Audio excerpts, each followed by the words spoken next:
T-minus 23 seconds and counting. Go ahead, CCC. Yeah, be advised that sequence 16, step 592 complete. T-minus 15, 14. We have a go for main engine start. 2, 1, 0.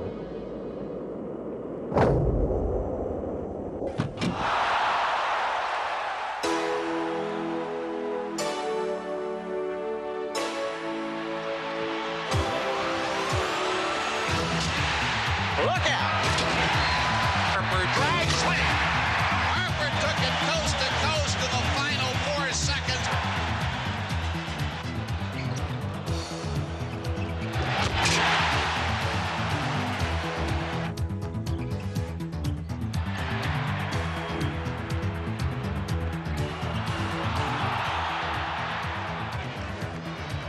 And here comes Clyde.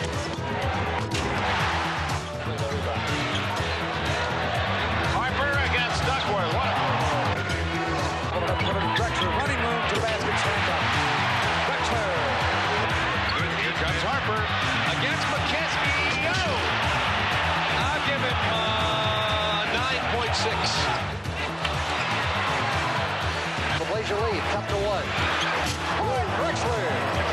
Baseline against Pierce. Took him to the hoop last time. Does it again. In underneath with a runner off the glass. And Drexler away from Eddie Johnson. All the way. Jam by Drexler. By Sanders, grabbed by Hot Rod, fires down the floor for Harper on deflection. He goes to the basket with a reverse slam. Porter. Drexler. Doherty with a rebound, 4 seconds.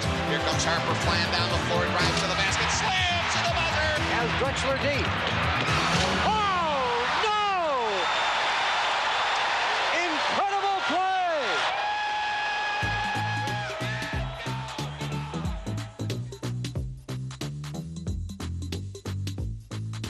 When I got here, they knew you were from dunking from college. That doesn't mean that you can't play the game. And that's a stereotype that you just got to break. And the only way you can break it is by proving them wrong.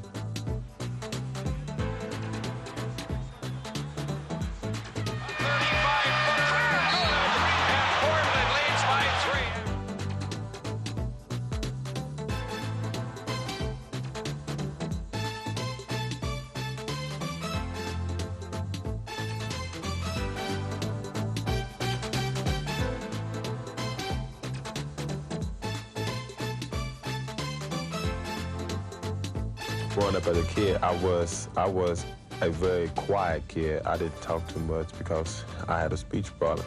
So when people made fun of me, then we stepped on the basketball court, I made them look bad, so I got a lot of respect that way. Oh, what an assault when it moves and a shot. Stolen by Harper. Well, look at this play.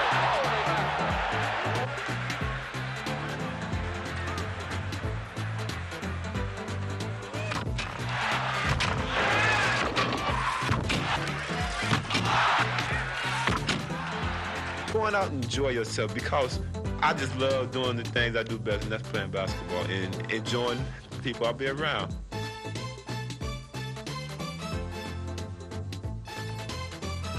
Well, the game is fun. The guys from the past have really created all of this. We're just following in their glory. And they made the game what it is today. We're just happy to be a part of it.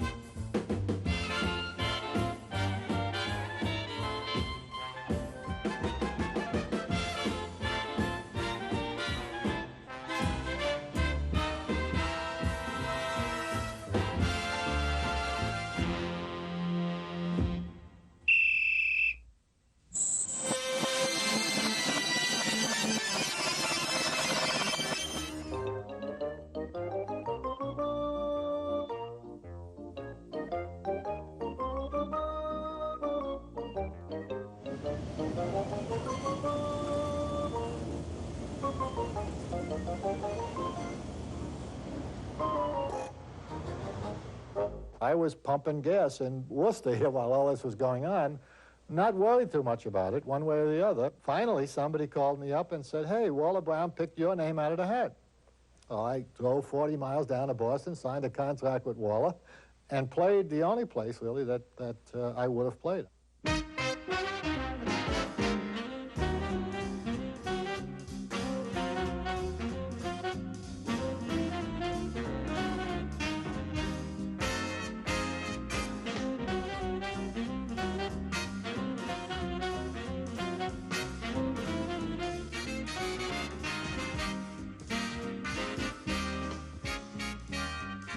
Well, Cousy and I had an understanding. I didn't care how he threw the ball, as long as somebody caught it.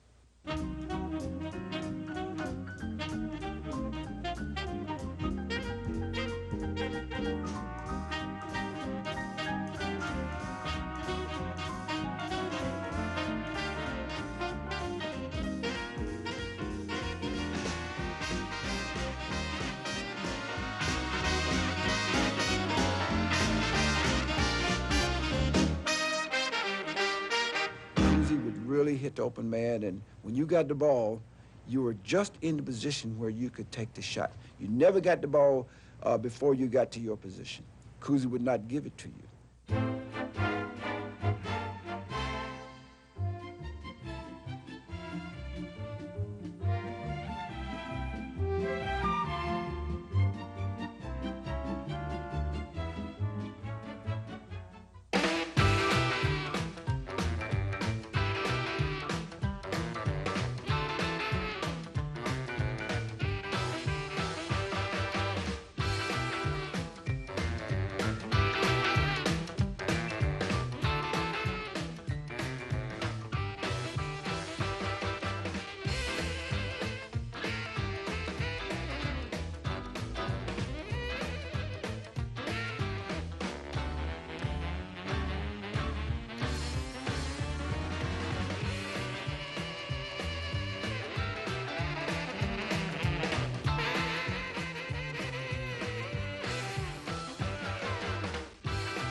I used to talk to him about conceptualizing in basketball.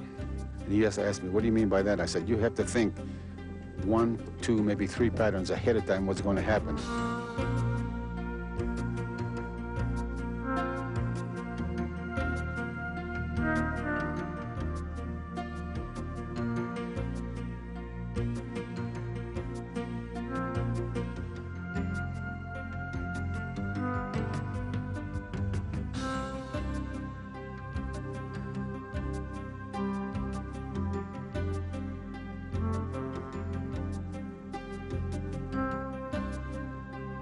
I was labeled very young as a showman. I drove down my bag between my legs to throw different type of unique passes and things of this nature.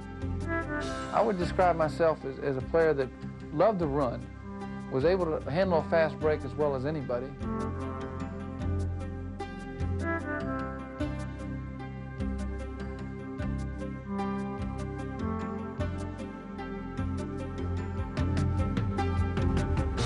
I believe people, especially myself, recognized the opportunity that we had to not only go out and play a game and win and so forth, but to try to bring fans back. You have to do something other than just put the ball in the hoop.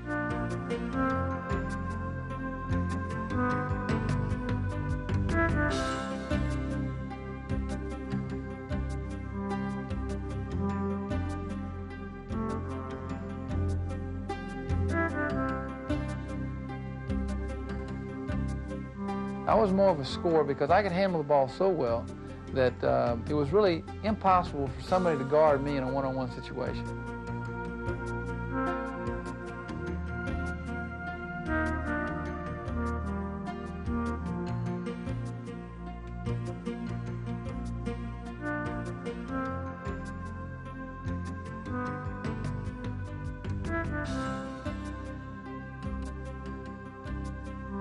I would like to be remembered as a person that played the game with great intensity and love for the game, but also played it for one standpoint, to entertain the fans.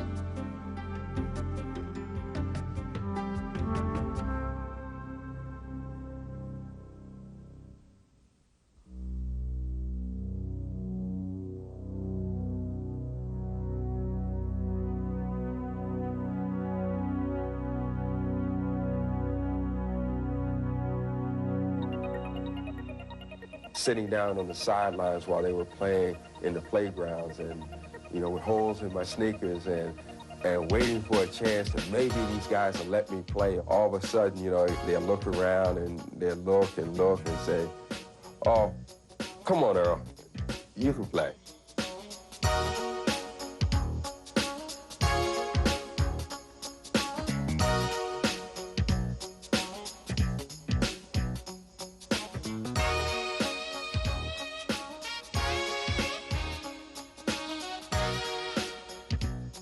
When I first got into the league, my game was so chastised because it was, they said I was a one-on-one ball player, I was a schoolyard ball player, this and that and that and this. But then, because I could think the game and I knew, something about the game itself, I realized that it was something a little bit special. When you had Earl Monroe on the team, doing some of the things that he could do with a basketball, it was fun to sit there and watch it. I used to kick it out and just lay back and just see what they were going to do. After a while, I got to know my audience, and I became, more than just a basketball player, I became a performer. And by knowing your audience, you know what you can do to excite your audience. That's how, the so-called pearl became evident. A lot of the things that I felt as though I was going to do in my career, I didn't do because of the fact I came to New York.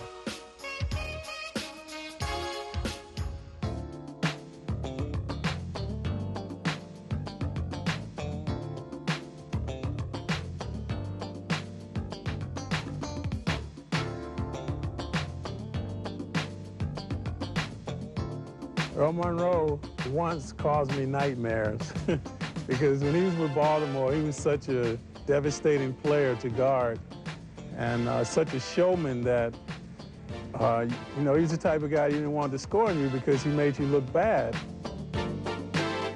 Monroe was a magician, he knew how to get to where he had to go.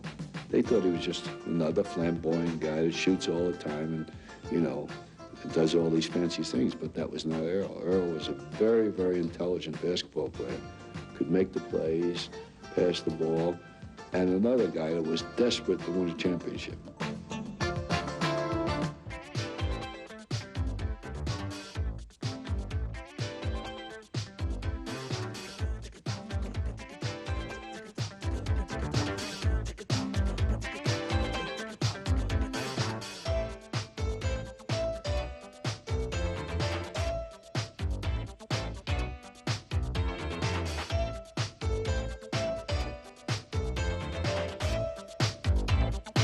Eventually, my game became accepted, and now people look back and see it as maybe the inception of the new game.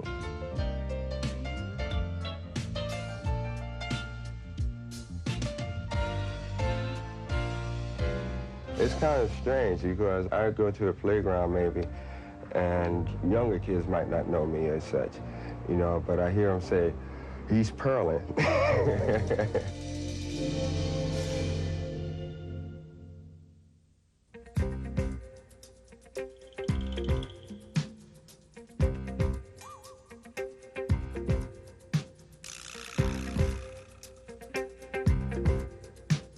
I had a lot of doubts because of my size. Back then, they had Earl Monroe was in the league. He was 6'3", 6'4". I was about 6 feet when I came out, and I would say I weighed about 150, and those guys was twice as big as me.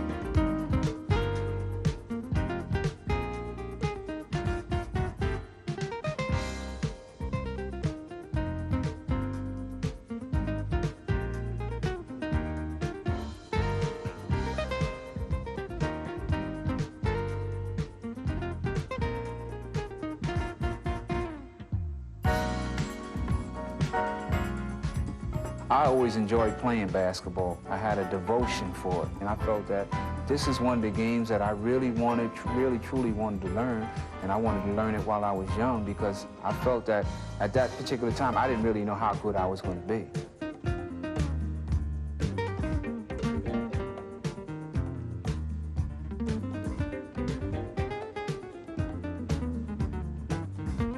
I thought my body was just indestructible. I mean, I can go out there and run, penetrate, go into different things, and, you know, I get scarred or I might bleed and stuff like that, but I'm going to keep playing. It's like, you know, all you have to do is oil me up, and I'm out there doing my thing. From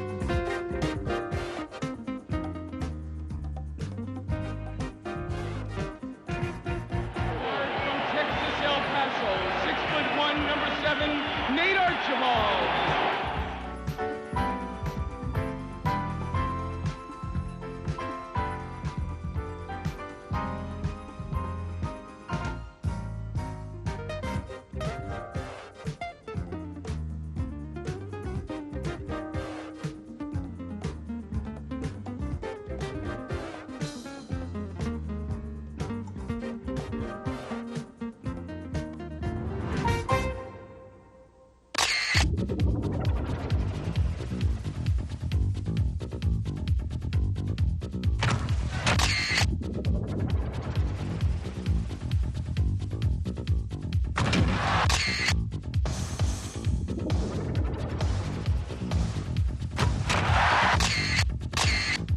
Realizing that my dream was about to become reality, those were the hardest 5 minutes of my life.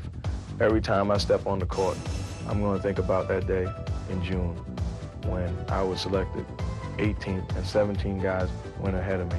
When I was a youngster, dreaming about becoming a New York Knick, dreaming about bringing the ball up court and running the show and hitting game-winning baskets. I believed it, no question. But I didn't know if I could pull it off.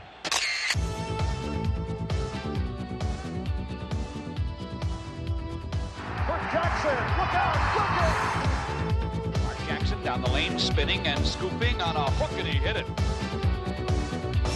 I watched the great players who had the poise, so every time I watched the game, I imagined myself in their position. What would you do if it was 20 seconds left on the clock and your team down 1 or 2 points? Jackson from 3, yes! Mark Jackson!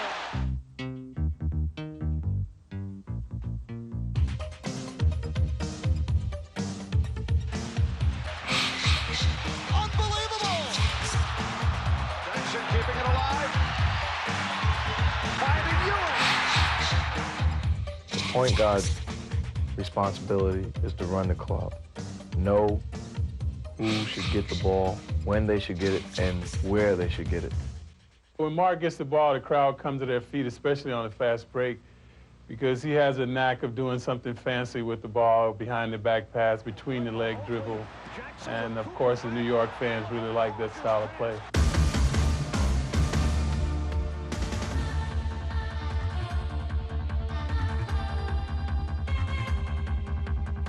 Just like a singer or actor, basketball players and athletes are entertainers.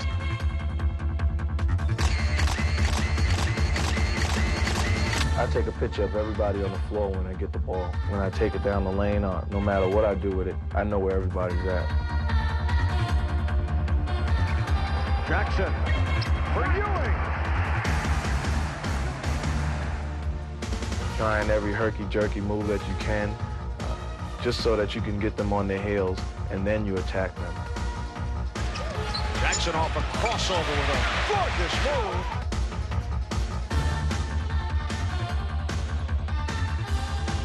My main goal is building something for the future and winning.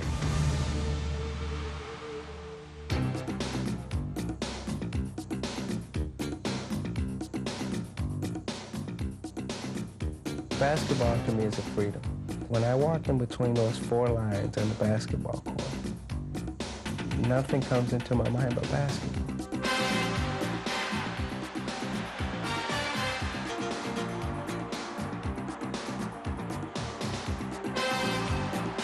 It's just incredible freedom that I have. It's almost as a bird flying.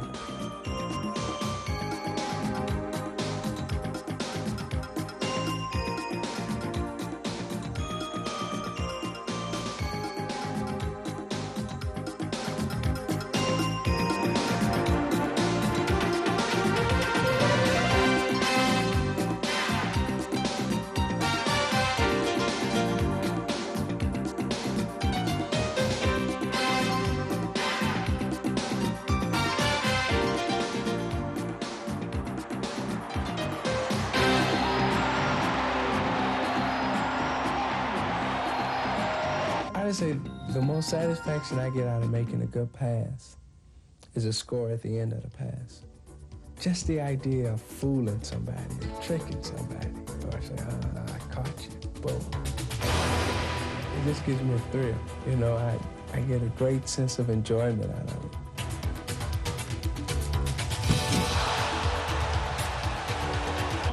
Dale Ellis quickly turns it around, rebound by McHale. It's a 24-point game. Great pass to Jordan. That was a highlight. Oh. It's like a magician, like a magician does a trick and I fooled you. Isaiah breaks up to the lane, falls, but keeps the dribble twice. Now comes back toward the lane, to the hoop, up in, off the glass, and he's fouled. Holy cow. 5 seconds, plenty of time to get a shot. 3 seconds, plenty of time.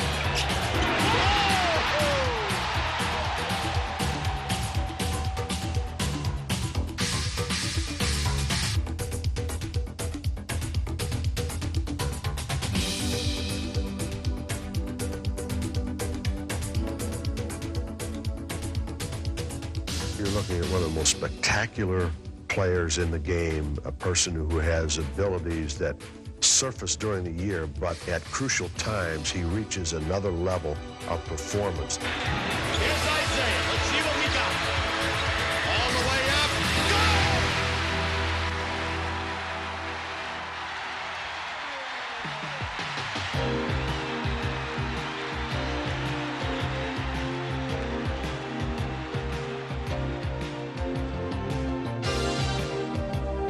He loves to compete. He loves the big-time, showtime atmosphere, and he's usually at his best. He'll probably do something very unique tonight.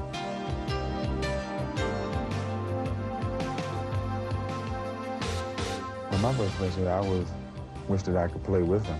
It would make my life a whole lot easier. With him running up the court, dishing off passes, going to the bucket. I mean, he's the point guard. If you want to say point guard to play with, he's one of the top guys.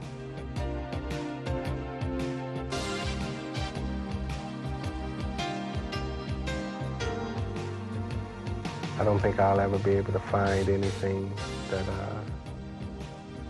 gives me the sense of enjoyment, the sense of pleasure that I get out of basketball.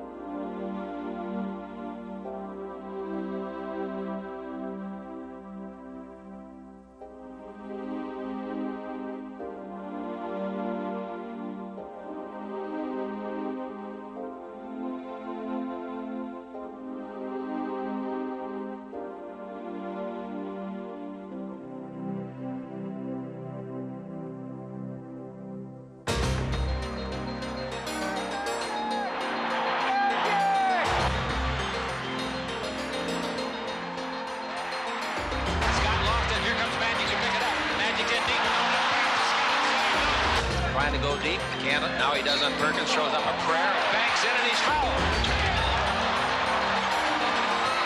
Magic right side to Worthy. Slam dunk. Break the contact to Magic. Backhand on Scott. That's showtime, folks. He doesn't have anybody open. Here comes Magic. He's got it. He's Jones on the way for three.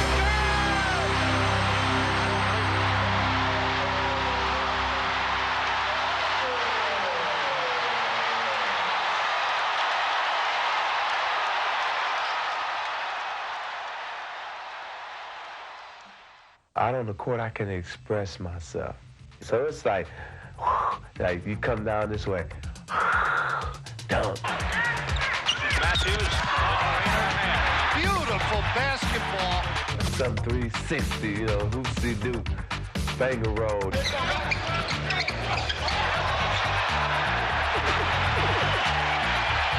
Then you come back, the sky hook. Magic against Humphries, back in the middle, down the middle, a hook shot of 5 and away.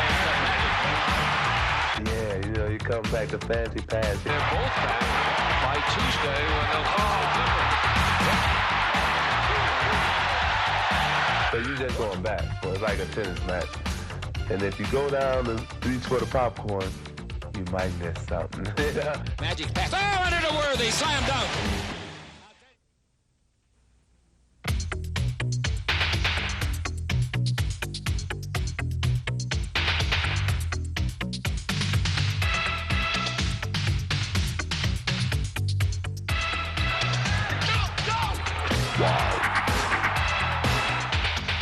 Wow. Brings it up with a drive. Against Sellers, down the lane to the hook, lays it in, draws the foul.